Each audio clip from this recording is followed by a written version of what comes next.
Short sale could be a sensible option. It's basically when you sell your home for less than what you owe to the bank on your mortgage. Did you ever hear about short sales? You probably heard it a lot during the last real estate crash of 2008, and with all the real estate hype we just went through, especially during COVID, the short sale words are beginning to take stage once again. And this chat, as I promised you in my last video, we're going to take a closer look into what short sales are all about. It really is a very interesting space for homeowners who are facing foreclosure, the banks who make the loans, and people who are buyers that prefer to buy a house as a short sale. And so let's get right into it, guys. List pendants and foreclosure notices are becoming pretty common things for homeowners these days, and especially the ones who are finding it tough to keep up with the high inflation today and finding themselves in a tough financial situation.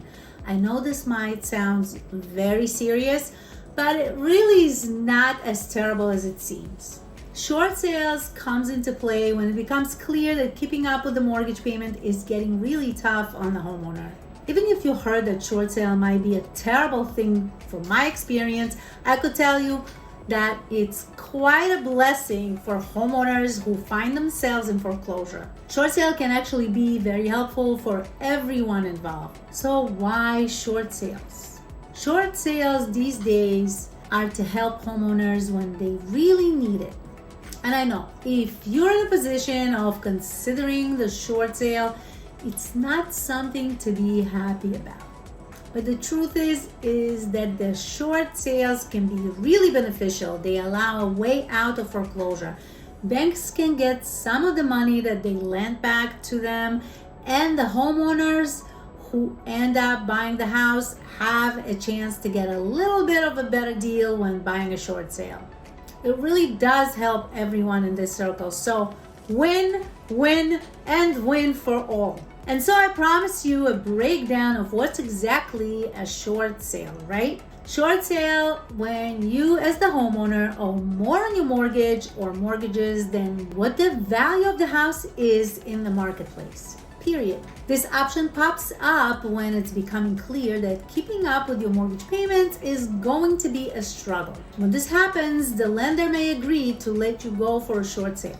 It's a way for the bank to try and recoup some of the losses that they are encountered had they had to go through a foreclosure process, and it's a way for you to avoid the bigger hit, which is a foreclosure on your credit report. Although it's not the best scenario for anyone, it is generally a better choice than other options that are available to the bank to seize your property.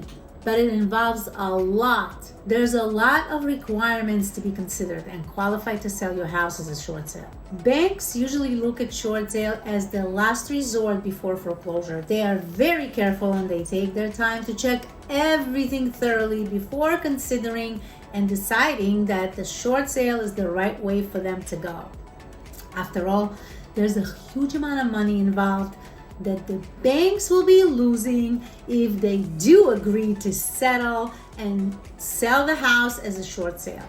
And for homeowners that find themselves in a foreclosure and decide that selling the house as a short sale is the best avenue, this means that it will still take a while before things start really moving and you could sell the house and close on it.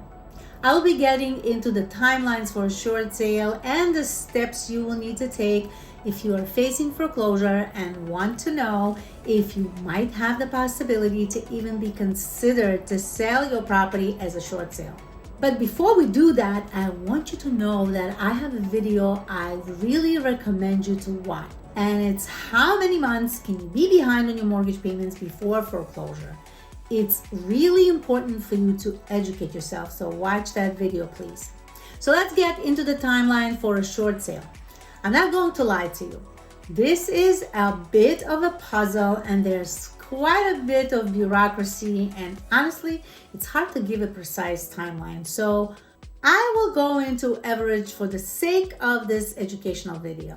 In my career, I've seen short sales take anywhere from 1 month to about 6 months, and sometimes even longer, The two main reasons for the lengthy timeline is one, there's a lot of communication that needs to happen between the bank, their loss mitigation, and the person negotiating and communicating with the bank on your behalf.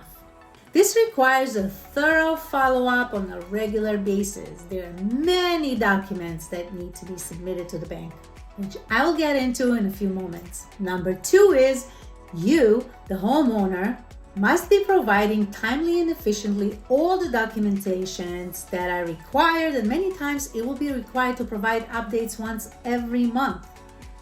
Every step of the way involves talking with the bank, and there's a good amount of time of back and forth going on. Not to mention the amount of time it even takes to get somebody on the phone to talk to. So a diligent follow-up is key to your success when working on short sale. This is a really extensive and delicate process, and it requires dedication and commitment to get the short sale approved by the bank. So let's get into what do you have to think about and what do you have to qualify to even be considered to sell your house as a short sale. Number one is understanding your financial situation. The first thing is to take a hard look at where you currently stand financially and what is your home really worth on the market today, taking into consideration your neighborhood and the condition of your current house. If it turns out to be that you owe more than your house is worth, a short sale might be the way to go, but that's not the only thing. Number two, you're going to need to prove your financial hardship. This means it's more than just saying that you're struggling. You actually need to show the lender that you are in really difficult financial situation. This could very much be because you lost your job, or maybe there are unexpected big medical bills and expenses, or it could be other big changes that happen in your life and your financial life as well.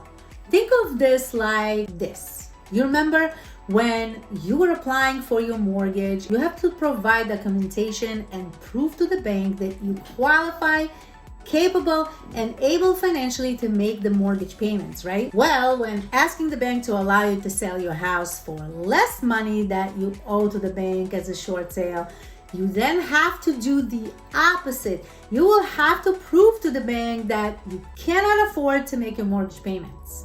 Number three, in order to sell your house as short sale, one of the requirements that the lender have is that you must be listing your house for sale with a real estate broker or real estate agent. So make sure when you are choosing the real estate broker or agent who will be listing your house, you're choosing the right real estate agent. And this is key. You need an agent who understands short sales and they have successfully closed short sales before.